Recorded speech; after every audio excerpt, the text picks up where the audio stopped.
Chapter 8. The Herring. Harry gasped. He could not help himself. The large dungeon he had entered was horribly familiar. He had not only seen it before, he had been here before. This was the place he had visited inside Dumbledore's pensive, the place where he had watched the Lestrans sentenced to life imprisonment in Azkaban. The walls were made of dark stone, dimly lit by torches. Empty benches rose on either side of him, but ahead in the highest bench of all were many shadowy figures. They had been talking in low voice, but as the heavy door swung closed behind Harry, an ominous silence fell.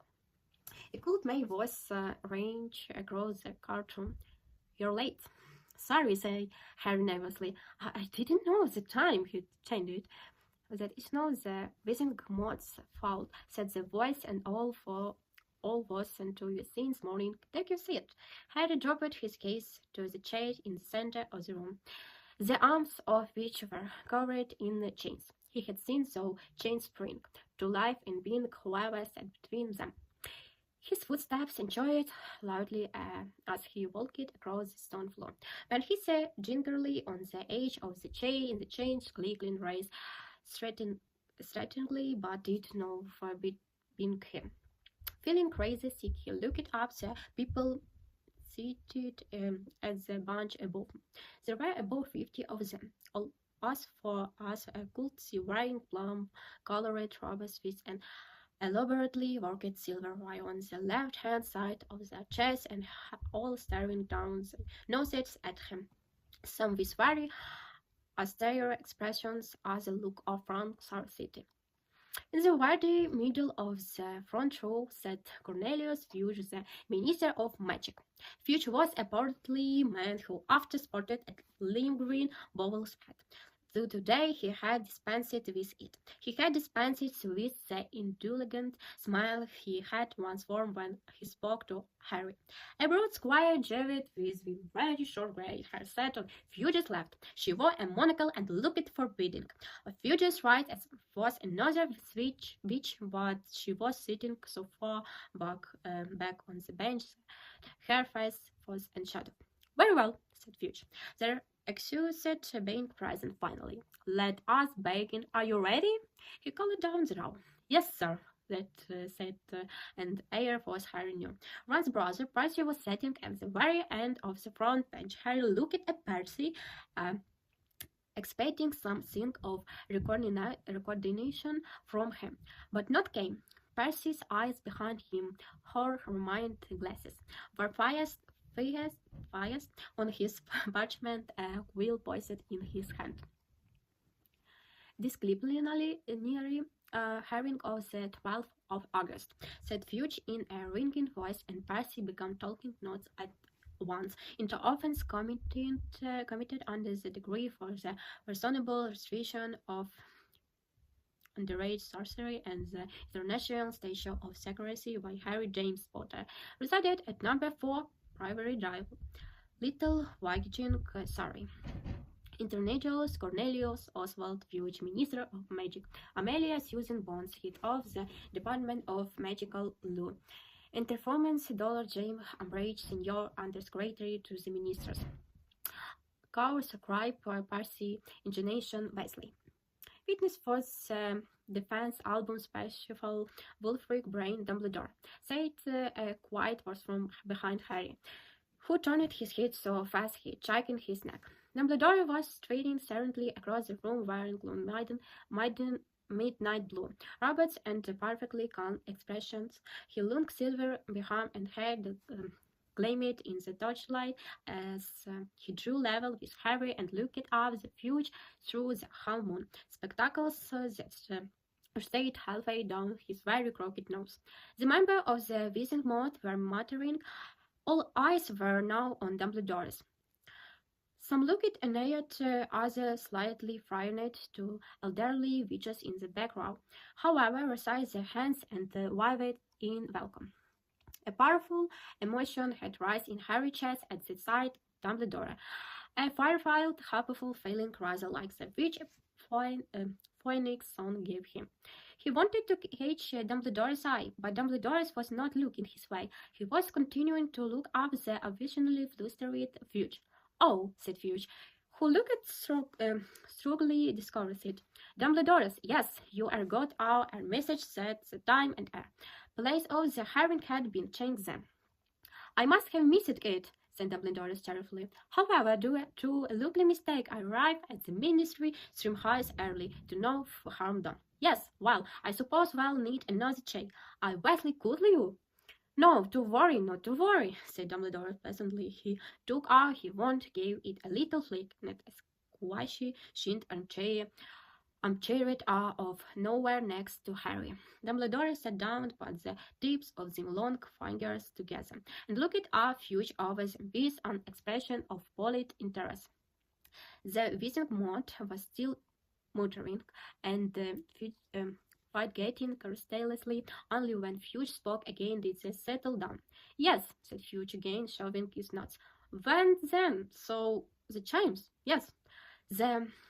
He extracted a piece of parchment from the pile before him, took a deep breath, and read the chimes again. The accused are as full lovers that he didn't knowingly, deliberately, and in full awareness of the illegality of his actions, having receiving a previous writing warning from the Minister of Magic on a similar charge, products a patron's charm in the Muggle Hybrid area in the presence of a mutual on August the 2nd at 23 minutes past 9, which constitutes an offense under paragraph C of the degree for the reasonable restriction of underage sorcery, 1875, and also under Secretary's 13 of the International Confederation of Wizards Statute of Secrecy. "You're Harry James Potter, of number 4 Private Drive, little Wigging sorry," Fudge said, glaring at Harry over the top of his parchment. "Yes," Harry said. "You received an official warning from the Ministry from using illegal magic 3 years ago, did you not?" "Yes, but, and yet you conjurate patrons on the night of the 2nd of August, said Fudge. "Yes," said Harry, "but knowing that you are not permitted to use magic outside school while you are under the age of 17? Yes, but knowing that you were in an area full of muggles? Yes, but while you aware that you were in close proximity to a muggle at the time? Yes, said Harry angrily. But I only use it is because we were the witch with a monocle of Fudge's laughed good across him in a booming voice. "You product a fully flagged patronus?" "Yes," said Harry, "because a corporeal patronus." "A what?" said Harry. "Your patronus had a clearly different form. I mean to say it is what more than vapor smoke." "Yes," said Harry, feeling more imperative and slickly despaired. "It's a stage. It's always a stage." "Always?" boomed Madame Bones. "You have product a patronus before now?" "Yes," said Harry. "I've been doing it for over a year." "And you are 15 years old?" "Yes, and you learned this at school?" "Yes, Professor Lupin taught me in my third year because of them." "Impressive," said Madame Bones, staring down at him. "A true patronus at that age, very impressive indeed." Some of the wizards and witches around her were muttering again. A few nodded, but others were frowning and shaking their heads. "It's not a question of how impressive the magic was," said Fudge in a tasty voice. "In fact, the more impressive the worse it is. I would have thought, given that the boy did in plain wife a muggle." Those who had been throwing now murmured in agreement, but it was the second from Percy's sanctimonious little nod that got Harry into speech. "I did it because of the Dementors," he said loudly before anyone could interrupt him again. He had expected more muttering, but the silence that fell seemed to be some true sensible than before. "Dementors?" said Madame Bones after a moment, raising her cheek. And cheek.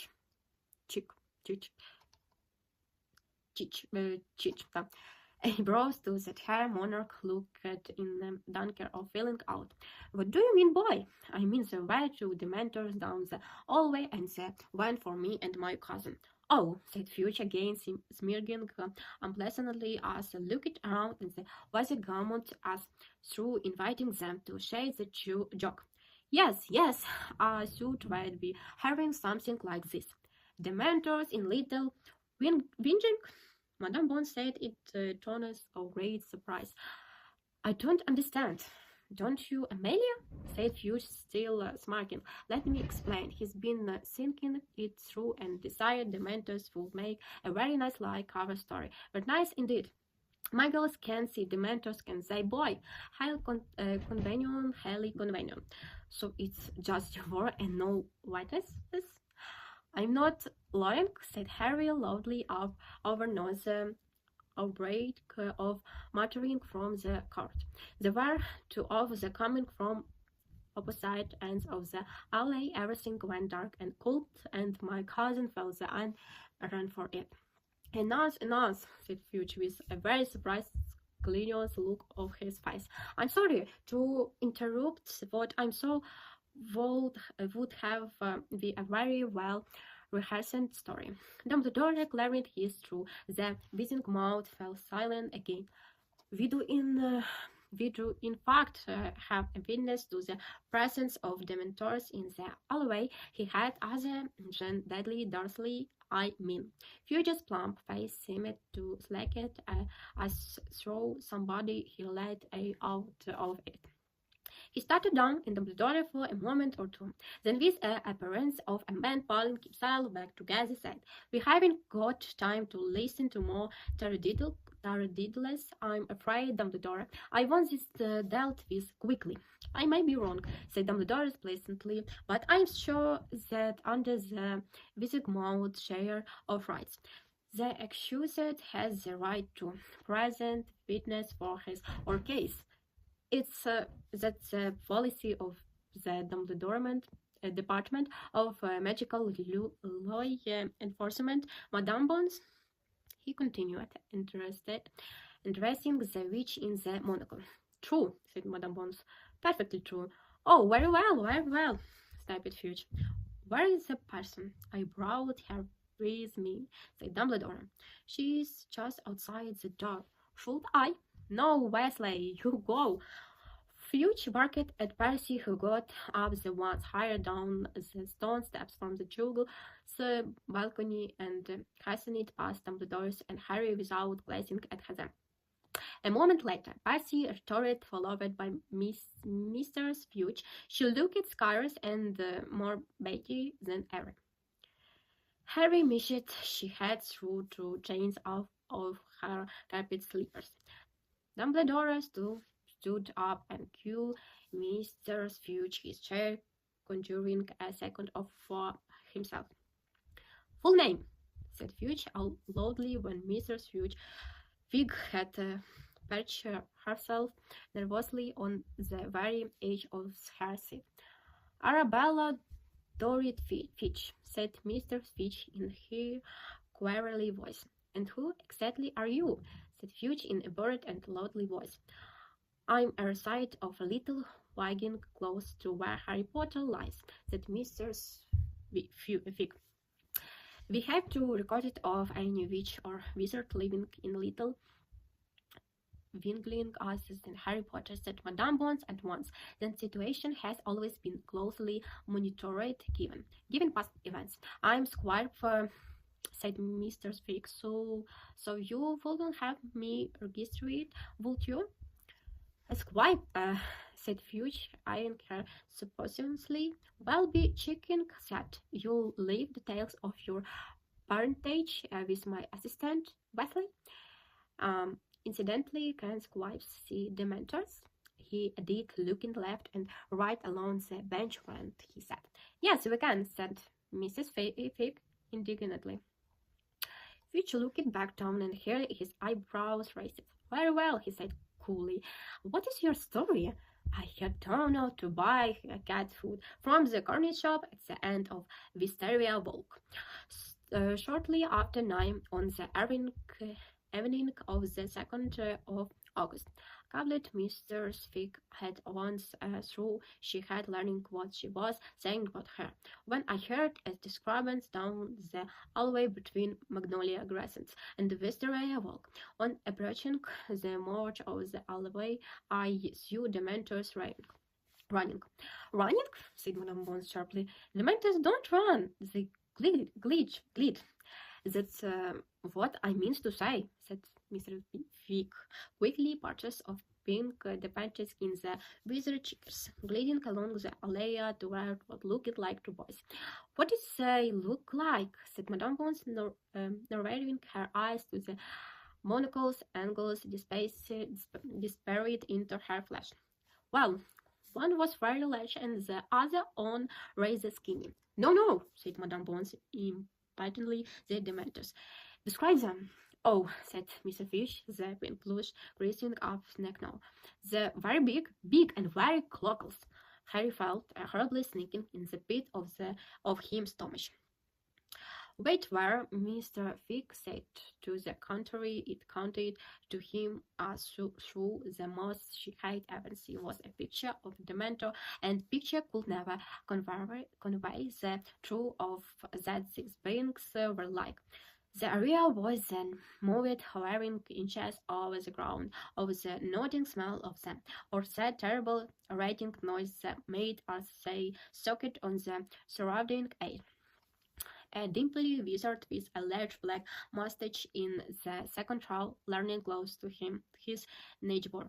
A frizzy hair speech and whispered something in her ear. She smirked and nodded. Big and wearing clockers, repeated Madame Bones coolly while Fudge snorted derisively. I see, nothing else? Yes, said Mr. Fig, I felt them, everything went cold, and this was a very warm summer's night, mark you, and I felt as though all happiness had gone from the world, and I remembered dreadful things. Her voice shook and died. Madame Bond's eyes widened slightly. Harry could see red marks under her eyebrows where the monocle had tucked into it. What did the Dementors do? She asked, and Harry felt a rush of hope. They went for the boys, said Mr. Fig, her voice stronger and more confident now, the pink flush ebbing away from her face. One of the had failed, the other was backing away, trying to repel the Dementor. That was Harry. He tried twice and produced silver vapor. On the third attempt, he produced patrons which target down the first Dementor as him. With his encouragement, chased away the second from his cousin, and that was what happened. Mr. Fig finished somewhat lamely. Madame once looked down as Mr. Fig in silence. Fudge was not looking at her at all, but forgetting with his papers, finally, he raised it in eyes and sighed rather aggressively. That's what you saw, is it? That was what happened, Mr. Fig repeated. Very well, said Fudge. You may go. Mr. Fig cast a frightened look from Fudge to Dumbledore's and go up the shoeplate of towards the door again. Harry had heard in the shoot behind her. Not a very conventional witness, sighed Fudge lovingly. Oh, I don't know, said Madame Bones in the booming voice. She certainly described the effects of a Dementor attack very accurately, and I can't imagine why she was away where they weren't.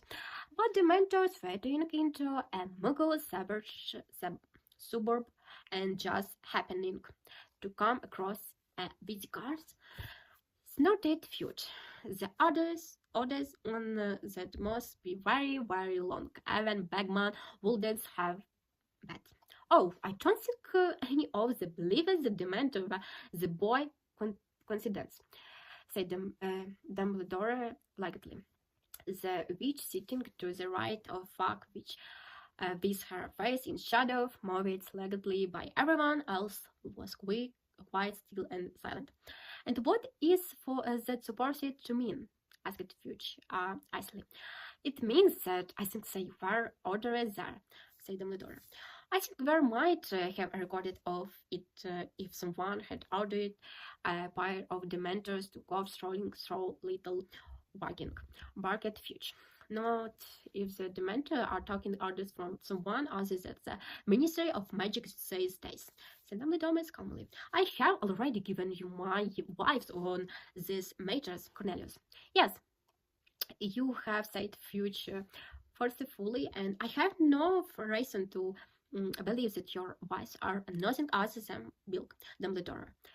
The Dementors remain in place in Azkaban and are doing everything we ask them to."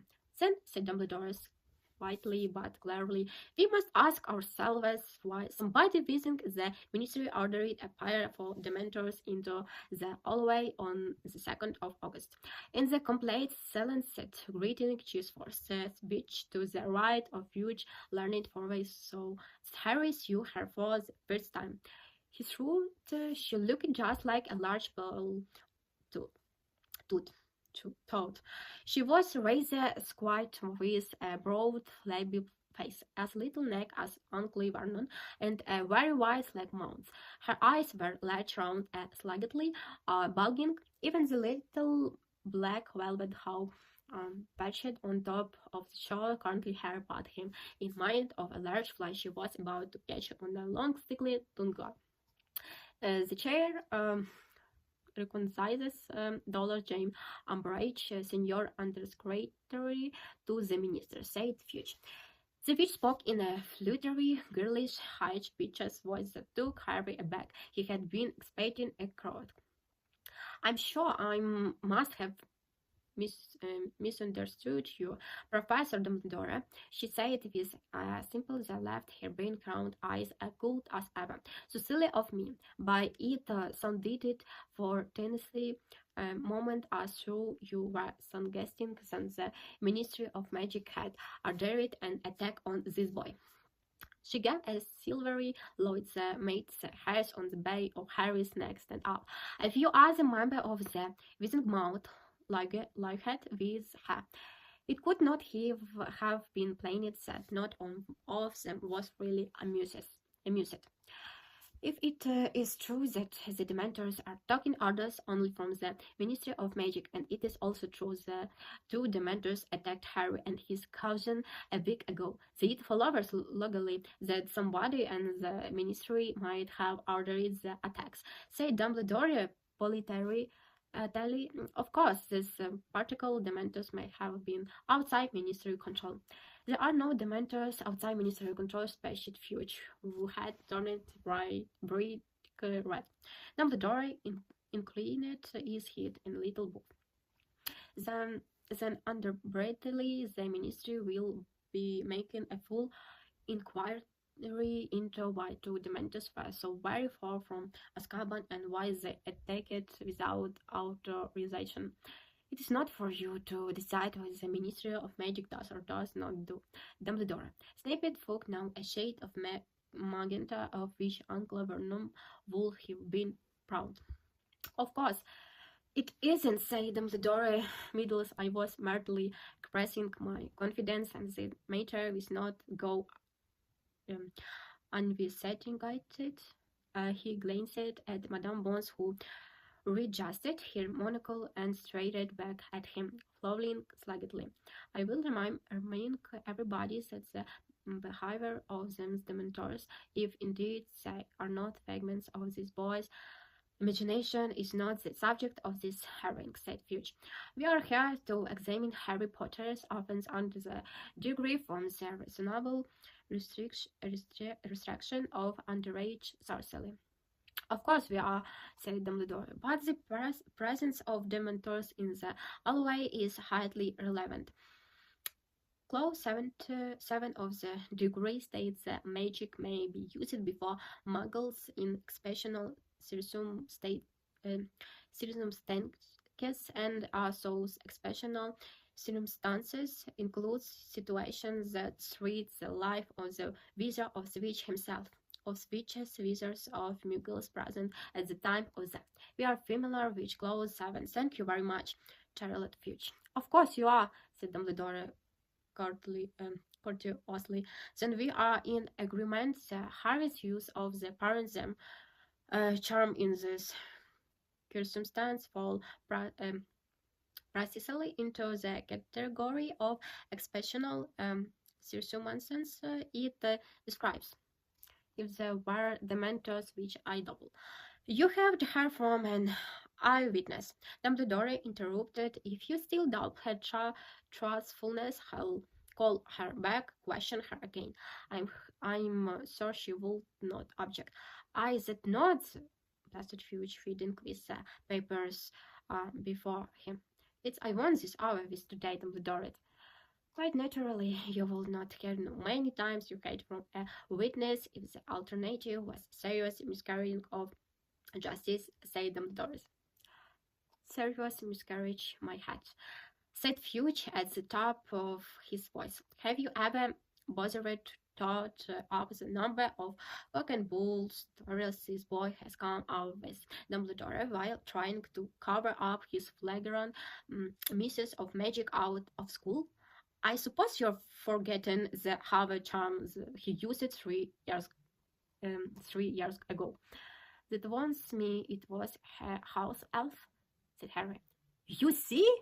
Roared Fuchs, gesturing flamboyantly in Harry's direction. A house elf in a mutual house. I ask you, as house elf in question is certainly in the employ of Говard's school. The Dumbledore, I can summon him her in an instant to give evidence if you wish. I not, I haven't got time to listen to house elves. Anyway, that's not the only. He blew up his aunt for good sake. Fuge showed benching his spears on the juggles bench and appreciating a bottle of ink. And you very kindly did not press charms on the occasion, excepting I presume that even the best wizards can always control the emotions, said Dumbledore calmly as Fuge attempted to scrub the ink off his notice. And I haven't even started of what he gets up to at school. But as the ministry has no authority to punish Hogwarts students for misdemeanors at school, Harry's behavior is not real relevant to this inquiry, said Dumbledore politely as ever, but now with a suggestion of coldness behind his words. Oh, said Hugh, not our business what he does at school, eh? You think so? The ministry does not have the power to expel Hogwarts students. Cornelius, as I reminded you on the night of the 2nd of August, that Dumbledore, nor does it have the right to confiscate funds until Giles have been successfully proven again. As I reminded you on the night of 2nd of August, in your admirable has to ensure that the law is upheld. You appear and very plainly, I'm sure so to have a look at a few lawyers yourself. Lawyers can be changed, said Fuge savagely. Of course, then can, said Dumbledore, inclining his head, and you certainly seem to be making many changes. Cornelius, why in the few short weeks since I was asked to leave the Wizardmouth, it has already become the practice to halt a full criminal trial to deal with a simple matter of underage magic. A few of the wizards above them shifted uncomfortable in their seats. Fuge turned a slightly deeper shade of pure. The Toadle witch on his right, however, merely gazed at Dumbledore, her face quite expressionless. As far as I'm aware, however, Dumbledore continued, there is no a lawyer yet in place that says his current job is to punish Harry for every bit of magic he has ever performed. He has been charged with a specific offense, and he has present his defense. All he can know is to await your verdict. Dumbledore put his fingertips together again and said no more. Fudge glared at him. Evidently incensed, Harry glanced sideways at Dumbledore, seeking reassurance. He was not at all sure that Dumbledore was right in telling the Wizengamot in effect that it was about time they made this decision. Again, however, Dumbledore seemed oblivious of Harry's attempt to catch his eye. He continued to look up the benches where the enthusiastic mouth had fallen into ardent, whispered conversations. Harry looked at his feet, his head, which has seemed to have smaller to unnatural size, was thumping loudly under his ribs. He had expected the herring to last longer than his. He was not sure that he had made a good impression. He had not really said very much. He asked to have explained more fully about the Dementors, about how he had fallen, about how both he and Dudley had nearly been kissed. Twice he looked up the Fudge and opened his mouth to speak, but his voluntary was now constricting his air passages, and both times he merely took a deep breath and looked back at his shoes. Then the whispering shopping. Harry wanted to look up the juggles, but found that it was really much easier to keep examining his legs. So in fear of claiming the accusation of all charges, said Madame Bonne's booming voice. Harry should check it upward. There were hands in the air, many of them. Was the half? Rising very fast, he tried to count, but before he finished, Madame Bonne had said, and thus in conversation. Fudge raised his hand, so did half a dozen others, including the witch on the right and the heavily mustached wizard and the frizzy-haired witch in the second row.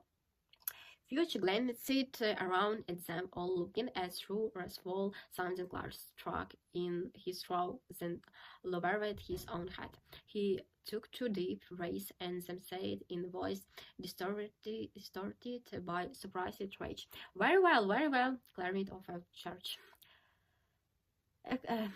Excellent, said Dumbledore briskly, springing to his feet, falling out his wand and catching the two chinks and chased to vanish. Well, I must be getting along. Good day to you all. And without looking once at Harry, he fled from the danger.